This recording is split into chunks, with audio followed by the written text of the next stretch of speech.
Muito bom dia, seja bem-vindo ao nosso programa Reflexão e Vida desta quarta-feira. Estamos aqui para mais uma vez compartilhar a poderosa e preciosa Palavra de Deus. Essa palavra que é viva e eficaz e mais cortante do que qualquer espada de dois gumes, capaz de penetrar a divisão entre alma e espírito, juntas e medulas, e discernir os pensamentos e intenções do coração. Como você já sabe, o nosso programa vai ao ar de segunda a sexta-feira, às 6h30 da manhã, trazendo sempre uma mensagem de fé e esperança para o seu coração.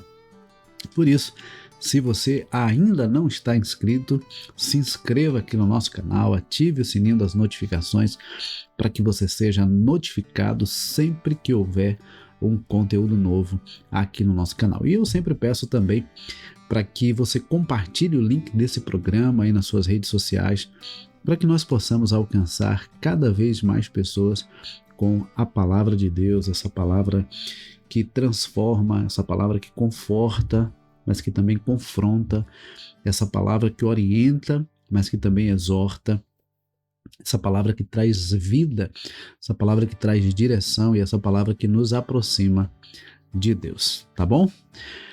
Bom, hoje eu quero falar sobre família. Família é presente de Deus e família toca a todos nós, né? Porque todos nós viemos de uma família, fazemos parte de uma família. E eu quero hoje estar refletindo com você do texto do Salmo 127. Salmo 127 nos diz assim: se o Senhor não edificar a casa, em vão trabalham os que a edificam. Se o Senhor não guardar a cidade, em vão vigia a sentinela. Será inútil levantar de madrugada, dormir tarde, comer o pão que conseguiram com tanto esforço. Aos seus amados, ele o dá enquanto dorme. Herança do Senhor são os filhos, o fruto do ventre, o seu galardão. Como flechas na mão do guerreiro, assim são os filhos da sua mocidade. Feliz o homem que enche deles a sua aljava, não será envergonhado quando enfrentar os seus inimigos no tribunal. Olha, como eu disse, família é bênção de Deus, é presente de Deus, todos nós viemos de uma família. E uma coisa que eu volta e meia comento, né, quando eu falo sobre família, é que nós não escolhemos a família onde nós nascemos. Nós podemos escolher com quem vamos constituir a nossa família, mas nós não escolhemos a família onde nós nascemos. Nós não escolhemos a família, não escolhemos a cidade, não escolhemos a condição socioeconômica, nós não escolhemos a raça, nós não escolhemos o tipo de relações, nós não escolhemos o ambiente onde nós nascemos, nós não escolhemos. Mas eu gosto sempre de dizer o seguinte, que embora nós não tenhamos escolhido, Deus nos fez nascer na família que nascemos com um propósito. Nada é por acaso. Se Deus nos fez nascer na família em que nascemos, é porque Ele tinha um propósito com isso. Um propósito na nossa vida, um propósito através da nossa vida. Então, quando a gente entende que família é bênção de Deus e que Ele nos criou e nos permitiu nascer na família onde nascemos com um propósito, nós deixamos de reclamar. Porque eu conheço pessoas que vivem lamentando, vivem reclamando da família que tem, da família onde nasceu, reclamam dos pais, reclamam dos irmãos, reclamam, né, dos primos, reclamam dos parentes. Deixa eu dizer uma coisa para você. Você só reclama porque ainda não compreendeu essa verdade, de que família é um presente de Deus e Deus te fez nascer nessa família porque Ele tinha um propósito na sua vida ou através da sua vida. Então, que tal substituir a reclamação, o questionamento, por gratidão, por amor, por se tornar bênção nessa família onde você está? Enquanto você ficar reclamando, além de não mudar a situação, a tendência é o seu coração azedar, é o seu coração se amargurar. por conta da reclamação, por conta do questionamento, por conta dessa sua insatisfação e não aceitação da família da qual você faz parte. Mas quando você passa a reconhecer o propósito de Deus e passa a ser grato pela oportunidade de estar na família em que você está, seja ela uma família biológica ou uma família adotiva, você passa a entender que a vida está acima e o propósito de Deus está acima daquilo que nós pensamos. Nós só conseguimos ver aquilo que está diante dos nossos olhos, mas Deus vê além. Então Deus tem propósitos maiores do que aquilo que muitas vezes nós conseguimos enxergar apenas diante dos nossos olhos. O texto do Salmo 127 nos traz algumas lições importantes. E a primeira delas está logo no versículo 1, que Deus precisa ser o centro da nossa casa. Deus precisa ser a base da nossa família. Por isso que o salmista, ele diz, olha, se o Senhor não edificar a casa, em vão trabalham os que a edificam. Se o Senhor não guardar a cidade, em vão vigia a sentinela. O que o Senhor está dizendo é que se o Senhor não estiver edificando, conduzindo a nossa casa, a nossa família, se não for Ele o nosso protetor, se não for Ele a nossa base, todo o nosso esforço será em vão. A gente só vai se cansar. E além de se cansar, se frustrar. Então Deus precisa ser a base. Talvez o que esteja precisando aí na sua casa, talvez o que esteja precisando na sua família é você colocar Deus como centro, como alicerce, como aquele sobre quem você edifica a sua casa, fortalece a sua família, e aquele que vai guardar a sua família. Às vezes você tenta proteger demais os seus filhos, às vezes você tenta proteger demais a sua casa e se esquece que a verdadeira proteção e a verdadeira segurança está em Deus. Está em Deus. Então Deus precisa ser a base, Deus precisa ser o centro, Deus precisa ser aquele que conduz a nossa casa, a nossa família. Esse texto também fala de provisão. Ele começa falando de Deus como a base, como protetor, mas ele também fala de provisão. Ele diz que se o Senhor não for a base, se o Senhor não for o centro, se o Senhor não estiver edificando e guardando a nossa casa, vai ser inútil trabalhar excessivamente. Será apenas um esforço sem sentido. Eu acho muito interessante quando no versículo 2 ele diz assim, aos seus amados ele o dá enquanto dorme. Ele não está aqui de maneira alguma dizendo que a gente deve cruzar os braços e esperar que Deus traga a provisão na nossa porta. Embora Deus possa sim trazer a provisão na nossa porta, o que o salmista está nos ensinando é que mesmo quando nós estamos dormindo, o Senhor está provendo aquilo que nós precisamos.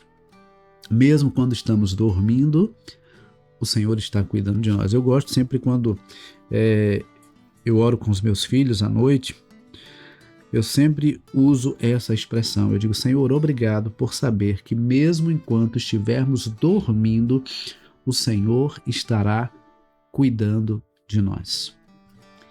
Então, Deus é aquele que provê, é aquele que sustenta, até mesmo quando nós estamos descansando, até mesmo quando nós estamos repousando e recarregando as nossas energias. Outra lição que nós podemos aprender é que os filhos são bênção do Senhor. Versículo 3, herança do Senhor são os filhos, o fruto do ventre, o seu galardão. Filhos são presente de Deus. Olha, tem pessoas que olham para os filhos como se eles fossem problemas, como se eles fossem estraga-prazer, como se eles fossem a coisa mais desafiadora da vida, mas na verdade os filhos são bênção do Senhor.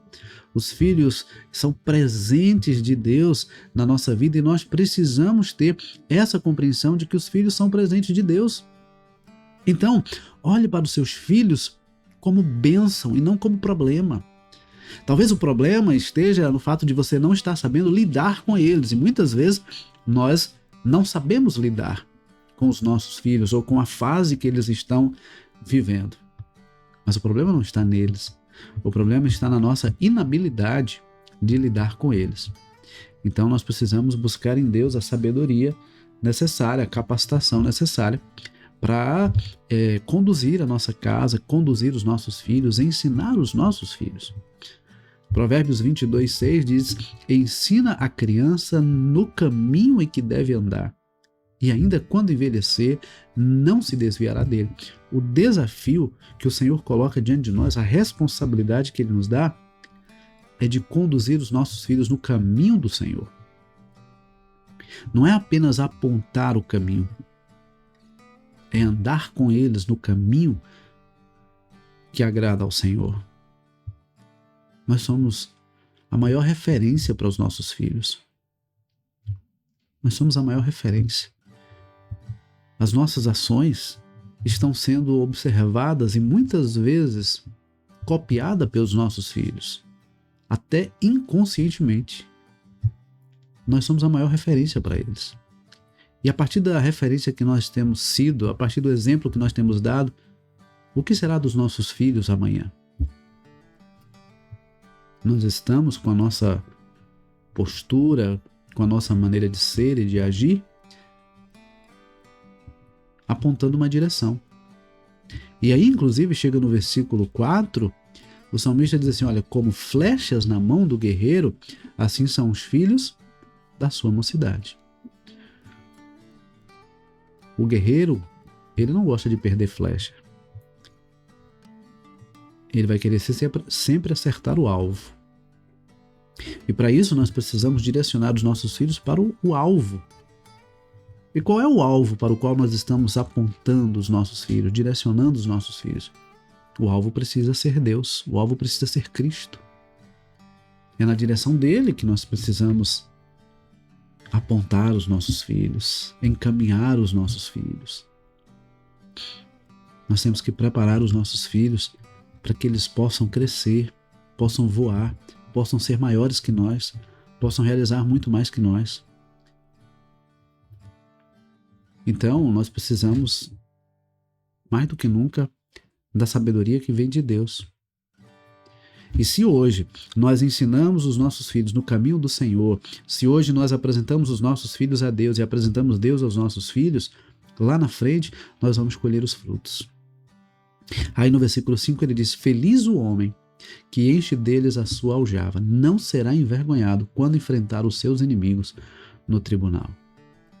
A maneira como nós lidamos hoje com os nossos filhos trará naturalmente resultados amanhã, positivos ou negativos. E a pergunta é, a partir do que nós estamos oferecendo a eles, quais são os frutos que nós vamos colher amanhã? Eu conheço pais que, infelizmente, na velhice, não têm contado com os filhos. E eu não estou querendo dizer com isso que os filhos estão certos. Mas, infelizmente, às vezes é porque foram pais ausentes, ou foram pais abusivos, foram pais agressivos. E aí, quando chegaram no momento de precisar dos filhos, não os tiveram, não os têm. Estão colhendo o fruto daquilo que eles mesmos plantaram. Claro que essa não é uma atitude correta dos filhos, até porque a palavra diz que nós devemos honrar pai e mãe, para que possamos ter vida longa nessa terra. E honrar não significa concordar. Você pode até não concordar com a maneira como os teus pais te criaram, com a forma como eles agiram com você, você pode até não concordar. Mas isso não te exime da responsabilidade de honrar. Honrar é reconhecer a importância deles na nossa vida. Honrar é respeitar. Honrar é cuidar. Honrar é prover. Honrar é ser na vida deles aquilo que eles precisam. Então, que nós possamos, nessa manhã, estar refletindo sobre a importância da família e o nosso papel na família. Qual tem sido o seu papel na sua casa? O que é que você tem feito? O que é que você tem feito no seu lar, na sua família? Quem tem sido você para os seus filhos, para o seu cônjuge, para os seus pais? Quem você tem sido? Que tipo de papel você tem exercido? Que tipo de papel você tem exercido na sua família? Não adianta ganhar o mundo inteiro e perder a própria casa, a própria família. Eu desejo muito que você tenha sucesso profissional, você tenha sucesso financeiro, mas que, sobretudo, você tenha sucesso na sua casa, cumprindo com o seu papel, fazendo aquilo que Deus quer que você faça e sendo quem Deus quer que você seja, para que você possa colher os frutos do seu trabalho para a glória de Deus. Que nós possamos dizer como Josué, no capítulo 24, versículo 15: eu e a minha casa serviremos ao Senhor. No mundo de tantas incertezas e de tantas inseguranças, que nós tenhamos essa convicção e sejamos referência para a nossa família, a ponto de dizer: eu e a minha casa serviremos ao Senhor. Eu não abro mão da minha família. Deus não me deu filhos para o mundo. Deus não me deu família para ser destruída. Família é presente de Deus, é bênção de Deus. E eu vou honrar, eu vou me comprometer a cuidar da minha família, porque ela é presente de Deus para a minha vida. Que Deus nos abençoe, tá bom? Olha, compartilhe o link desse programa para que mais pessoas sejam alcançadas pela palavra de Deus e abençoadas pelo Senhor, tá bom? Que Deus nos abençoe, que Deus nos conceda uma ótima quarta-feira e, se o Senhor permitir, amanhã, 6h30 da manhã, nós temos um novo encontro marcado, tá bom? Deus abençoe, forte abraço e até amanhã, se Deus quiser.